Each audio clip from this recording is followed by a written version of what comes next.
Welcome to a new edition of the Famous Interviews with Joe Dimino. On this episode, we talk with seasoned radio and TV broadcaster and author Joe Roberts Caputo. Born in Brooklyn, he graduated high school to become an auto mechanic, yet an accident steered him to a radio school.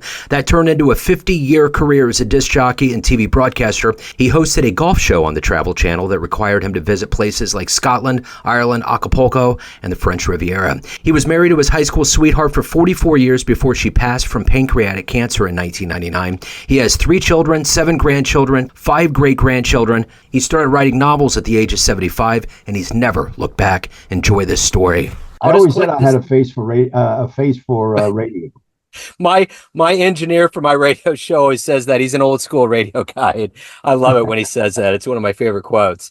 So yeah, man, I got to tell you, my dad was born in Brooklyn, raised in Long Island and Babylon, and joined the military to see the world, got stationed in Kansas City, fell in love, and boom, here we are. So there's a little Brooklyn going through our bloodline.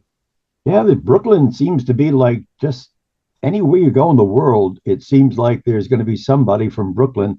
And when there is, everybody takes notice. Yeah. Well, having a jazz radio show, it's kind of the new place that is kind of a hotbed of activity. I kind of feel like it's like another level of Harlem Renaissance. Yeah, it is. It's another way for people to reach out, to express ideas, and without filtration, without censorship, which there is way too much of in the world nowadays. Yeah. There certainly is. Well, man, I love your story. I love your background as a DJ and as a broadcaster and all of these stories that have led to you being an author. So thank you for taking a minute out for the show. I appreciate it. My pleasure indeed. So before we get into the good work you're doing, I want to know, 4 years ago, we were trying to figure out this pandemic, and I know it hit Brooklyn and New York in a very specific, hardcore way. How did you survive that time period, and how has it changed you now that we've kind of emerged out of it? Well, in retrospect, it was a horrid time because of the isolation. I live on Long Island. I live in a condo in Coram, about 35 miles from New York City. And so I am sort of isolated to a certain extent, but the fact that I was not able to go to church, I wasn't able to visit with my children. I'm 89 years old, and they worry about me. And so it was difficult for them not to be able to be in touch with me and seeing how I'm doing, which I did pretty well. You know, after 89 years, you kind of know the ropes, and you know what you can do and what you can't do, and you know your limitations, and you live within them. So I came through it okay. I never got the COVID. I might have had it, but I wasn't too sure. I thought it might have been a cold, but no, the answer to the question is that it really didn't affect me too much, except for the fact that everything got locked down, and it was a hard time, and hopefully we can not forget it, because we don't ever want to repeat it again. And it's something that I don't hope my children never have to worry about either. So let's get to the heart and soul of what you did before retirement, your broadcast career, and what you're doing now. And to do that, I want to put you in front of a bunch of grade schoolers, 3rd graders, career day. One of the curious kids says, "Hey, what do you do for a living?" How do you answer them? Well, what I used to say is that I was a disc jockey. And the thing is that life is so funny, because I graduated high school to be an auto mechanic. I was actually valedictorian of the Brooklyn High School of Automotive Trades, but I had an accident over the summer, hurt my back. My father, of all people, said, "Hey, I was listening to the radio, and there was a ad for a radio school. I think maybe you should go." And it was like a bolt out of the blue. I mean, who would think about being a radio announcer in 1953 of all times? Anyway, long story short, went to the radio school for 6 months, got a job in Louisiana, and for 50 years, I spun records, really spun records. We had turntables and the whole 9 yards.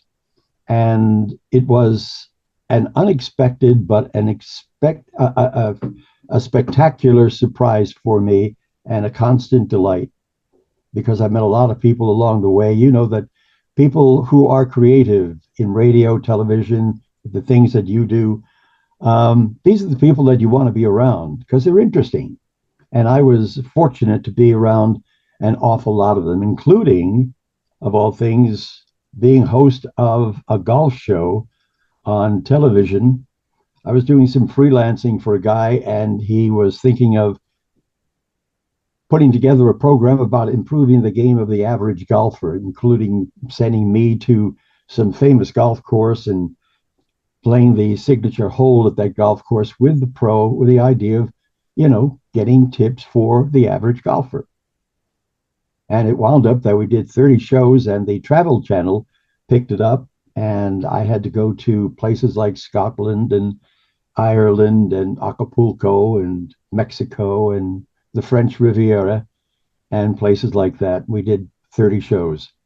But, those things are unexpected. They come in over the transom, as I used to say. And you never know. You can't plan on them, but you take advantage of them when they come. So when you were in the third grade, what was your dream? What did you want to be when you grew up? When I was in the third grade, I wanted to be in the fourth grade. I don't believe I frankly don't even think when I graduated high school, when you're 17, I'm not so sure you really know what you really want to do. And back in 1953, it's a whole new era than we're talking about now. And it's hard for me to even imagine the fact, I don't mean to be like I'm bragging here, but I sometimes find it hard to believe that I'm going to be 90 years old, if the good Lord's willing, in November. That's a long, long time. And so I look back on my life and I told my kids, I said, look, if you're going to spring for a tombstone on it, I want you to put no regrets. And that's about the size of the way I look at my life. So let's go back to the beginnings of your life. And what were some of the foundational pieces that ultimately led to you being comfortable in radio and curious and wanting to be in that world and having such a long career in it? What were some foundational seeds that were planted that grew into this love and career you had? I would think that Mrs. Kurtz, wonderful, wonderful English lit teacher I had in high school, and she was a bit of a drama, not a drama queen, but she loved the English language, and she encouraged me to learn the language well. Now, I come from Brooklyn, and you can tell that I have an accent from Brooklyn. I have two brothers, two sisters, or had two brothers, two sisters. All of them had severe Brooklyn accents. I did not, for some reason. I don't know why. Anyway, she encouraged me to enter these oratorical contests. And what we did is you would remember something like, or you memorize the Gettysburg Address. And you'd stand up there before an audience and you just, say the speech. And there was this little contest between schools and stuff. So I won a couple of those. And she encouraged me to do that kind of thing. And perhaps that's where my father said, hey, first off, you talk a lot. And then secondly, you speak well. So, and I think, possibly the thing that tipped it was the fact that when I hurt my back falling off a scaffold and I was brought into the house, my father later admitted, he said, when I saw you in that pain, it almost killed him. And he said I was not meant to do that kind of work. And that's why he urged me to go to the radio school. And that was the thing that changed my life. So who was a broadcaster or what was a show early on in your life that kind of resonated and maybe something that you kind of emulated or loved that was a part of your broadcast background? I'm not so sure I did emulate anyone. My shows were a little different. They were a combination of, first off, I was morning man at the AM stations. Back then, that is where the listeners were, because AM radio at that time was where they listened for snow days. If the kids were going to be home from school, they needed the weather of the time, the routine. And so I was the morning man, and I enjoyed that very much. It was very hectic, but you incorporated an awful lot of stuff. I incorporated not only music, but also tidbits of information that people found interesting. So it was informative, and it had music and had all the other aspects of it. And so it got to be kind of my little thing to pass on information, whether it was about health or books or whatever, in the course of the show. And the people seemed to like it, and I enjoyed doing it. So who's been kind of a hero for you in your life? Oh, jeepers. Uh, I never really stopped to think about that. Um, I would not want to be, I really wouldn't put a name to anything. Of course, my father, of course, is one of my heroes. My brother John was 10 years older than me. He was my older brother, and he really was somebody who set the pace for me, got me interested in opera, interested in photography, a lot of other things. He was a quiet, gentle guy, and I miss him dearly. So if you can meet anybody alive on the planet right now that you find fascinating, and we can even open this out up to anybody, even the ghosts, who would have been one person you would have loved to have met and talked to or even interview? Well, Elon Musk comes to mind, but Ray Bradbury would be some guy I would really love to talk to.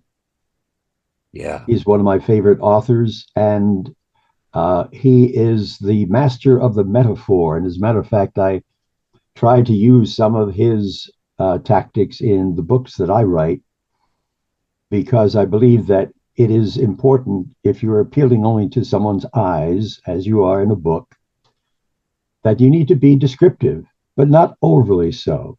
So I don't go in for describing the mahogany paneling in a room or stuff like that. However, if a woman is having her hair shampooed, and her hair is bent over a sink, it's a green porcelain sink. So it automatically kind of uh, brings a little color to whatever words we're using. So what was the motivation for all those years as a broadcaster to be in front of the public, to give a lot of yourself, to entertain and illuminate people's lives? What was that? What did you look forward to? What was the gumption every day that helped you do that? And even now, being a writer, what is it every day that motivates you? Well, back then it was to make a living. Let's face it, I had three children. Uh, rather quickly, I was 20 when I got married. My wife was 17, and we had three children rather quickly. And so I needed to make a living. So that was motivation enough.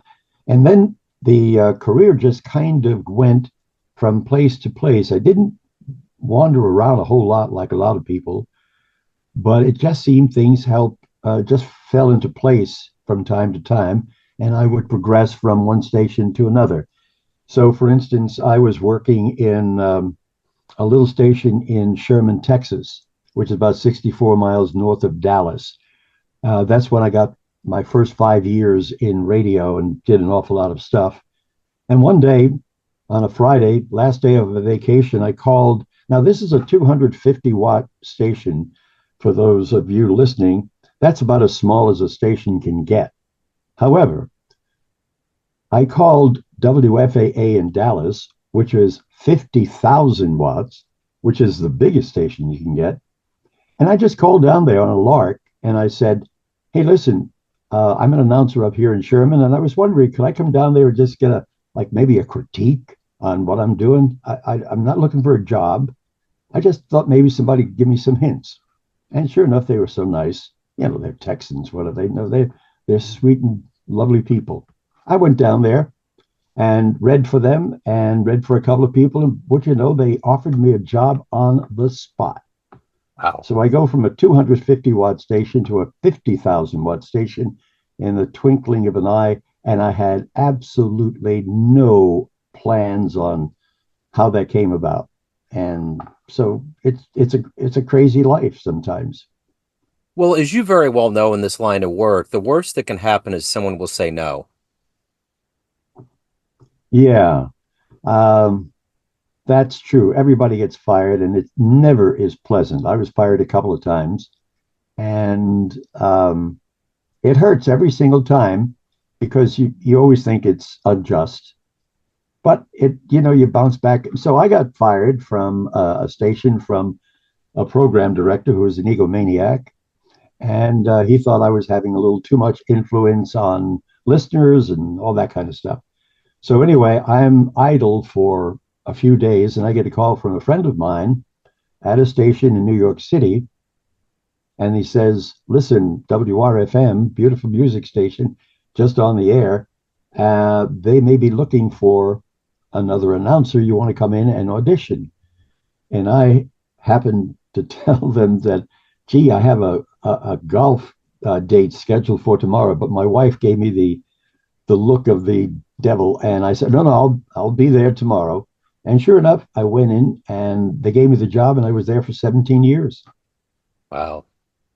So, of everything that you've done in your career and accomplished and evolved into, what are you the proudest of? The writing, Yeah. the writing. I think um, I think that in the context of the fact that I have certain physical conditions that keep me from doing anything really terribly physical. I have an aneurysm on my aorta that they tell me is as big as a softball, and that could go like any time. I'm not looking for any kind of uh, things from people, but the point of the matter is, I can write. I can write all day, and the writing comes very, very easy. I don't know why. I have tried to figure it out. I don't want to sound mystical about it or anything like that, but I can sit down at the keyboard. I'm in the process of writing my 26th novel right now. And the dialogue and this stuff just comes, and I don't have any way, I don't know how to construct a novel in the true sense of the word. So I just write, but I love writing. And as a matter of fact, I start every day by writing two one-page essays.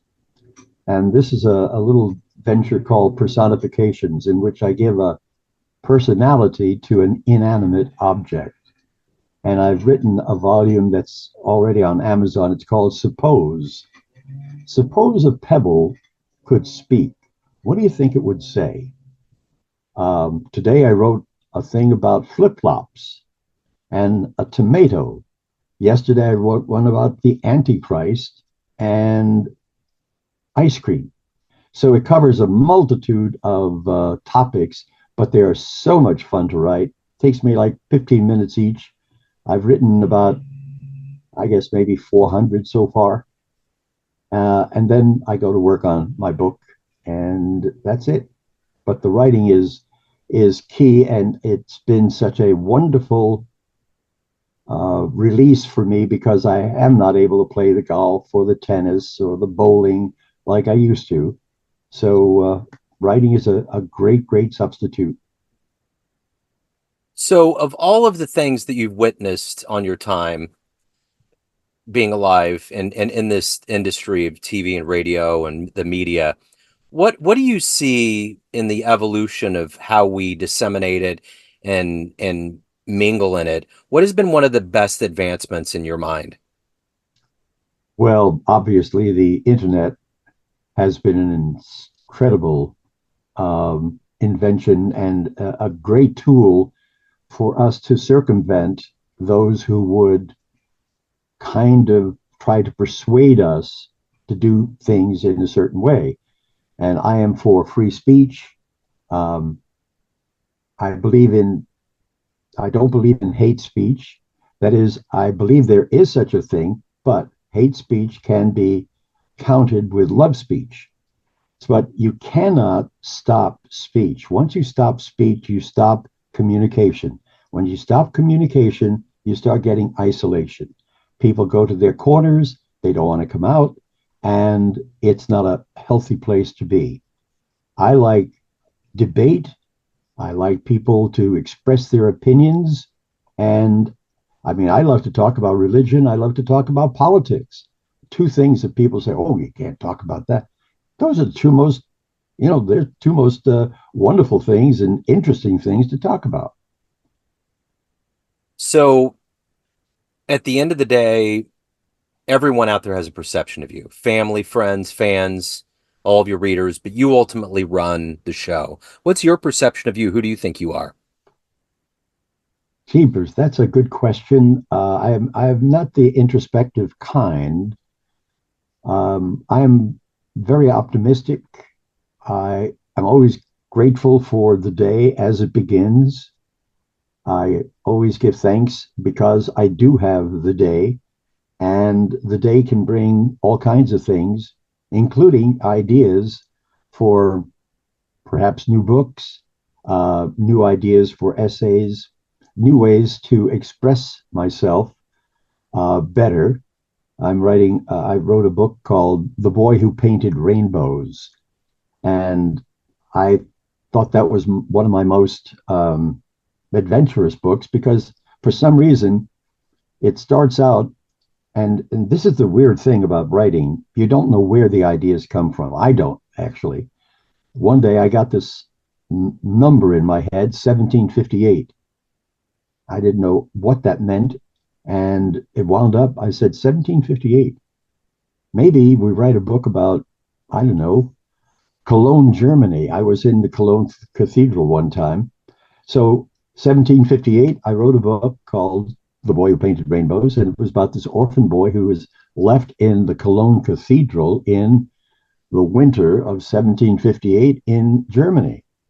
And so I fashioned an entire civilization, you might say, about kings and queens and peasants and dukes and treason and intrigue, and this boy who could compose compositions in his head that were incredible and nobody could figure it out, and even threw in a magic organ as well. And it was just a wonderful experience. It was something I hadn't done before. Usually my books were like, in Brooklyn or Long Island or wherever. But now I've been placing them in places like Shreveport and Pops Camp, Mississippi, all kinds of different places. So it's wonderful to be a novelist because you don't really have to abide by any of the real rules because you can make it up. It's a novel. You're making it up. Nobody's going to hold you to a fact check, but it's fun. It's fun to do. So if we get off this call, a time machine pulls up in front of your house, and you can go anywhere in the history of time and see an event, whether you witness it or cover it as if you're in the media. What event would you love to have saw with your own eyes? Oh, that's a good one. Well, you come up with some really good questions. Thank you. Those are questions that really require a little bit of thought. But off the top of my head, I don't know, perhaps when World War II ended, there was a euphoria. I was very young at the time. Let's see, I was born in 34, 45, do the math. The jubilation that was so universal and it was so palpable, I can feel it even today. People were in the streets, they were hugging each other. Well, you've seen the pictures and everything else. I guess that would be one of them for sure. So, Joe, if anyone out there wants to indulge in your world and your writing and anything revolving around your career and your life, where's the best place to go? Well, I have a website and it's called authorjoerobertscaputo.com. There are a list of all of my books that are there. I think there are 25 so far. And then there's a little bio about me. And I think that is probably the best place to go. Hopefully, some people will investigate some of my books. There's such a wide variety of them none of them are similar. All of them have a protagonist that has a little bit of a special ability, whatever it might be. I did a book called The Touch, where this boy, 12-year-old boy, had a accident with his bicycle and hit his head. I don't know, whatever it was, but he was able to touch somebody's wrist. And if he touched them for 4 seconds, he would be able to persuade them to think a different way. Now, he couldn't get them to rob a bank, but he could tell them, what is your favorite color? And if they thought it was blue, he could convince them that it was red.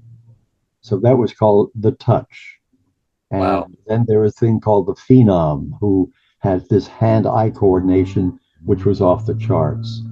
And they're all, people had different kinds of abilities, but that is the little hook on which I build the stories. So they're all rather interesting, and they're all very different. So it's not a series, they're all individual standalones. Wonderful. Joe, this has been illuminating. Thank you, sir. It's been an honor. Thank you for your work. Thank you for taking a minute out today. Best of luck with everything as we move forward. Thank you so much. Hey, I really appreciate it. It was fun. Thanks for tuning in to another famous interview with Joe Dimino, where we cover the world of art, literature, business, spirituality, music, and more from around the globe. Our esteemed theme music was composed and produced by the great E.E. Pointer of Kansas City's River Cow Orchestra. If you want to hear more interviews, visit the Famous Interviews with Joe Dimino channel on YouTube. You can also find us on Spotify and Apple Podcasts. Thanks again for listening, and until next time.